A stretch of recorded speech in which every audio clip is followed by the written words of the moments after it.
Tears are the order of the day. Mourning.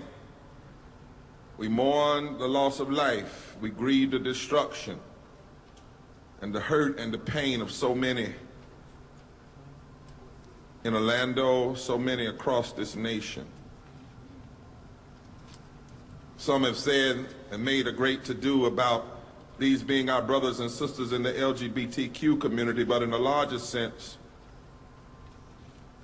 they're from our community. They're our brothers and sisters, our family members.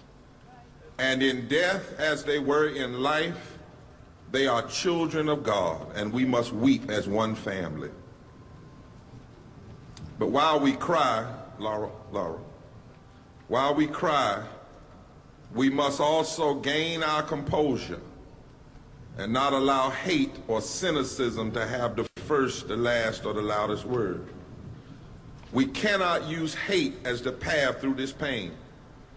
It will not get us to a tomorrow, it will take us to a nightmare.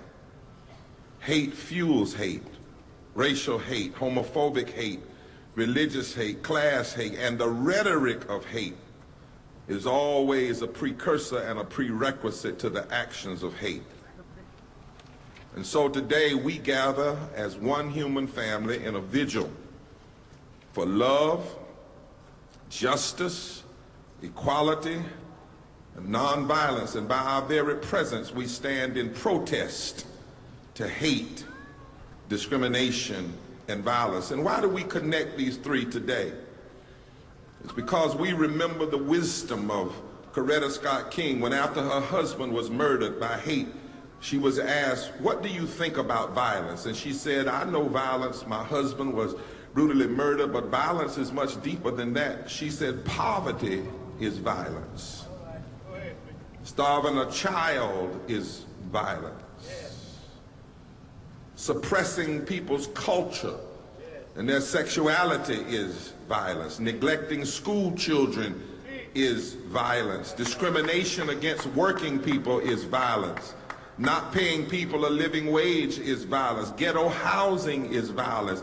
Ignoring health care is violence. Contempt for equality is violence." And then she said this, "A lack of willpower to help humanity is also a sick and sinister form of violence." And so yes, today we mourn those killed in Orlando. I've been in conversation, couldn't go down yet, with people who were there on the ground, like my good friend Tracy Blackman and Michael McBride, and the pain is horrific. And we mourn those wounded, and we remember those from Charleston a year ago.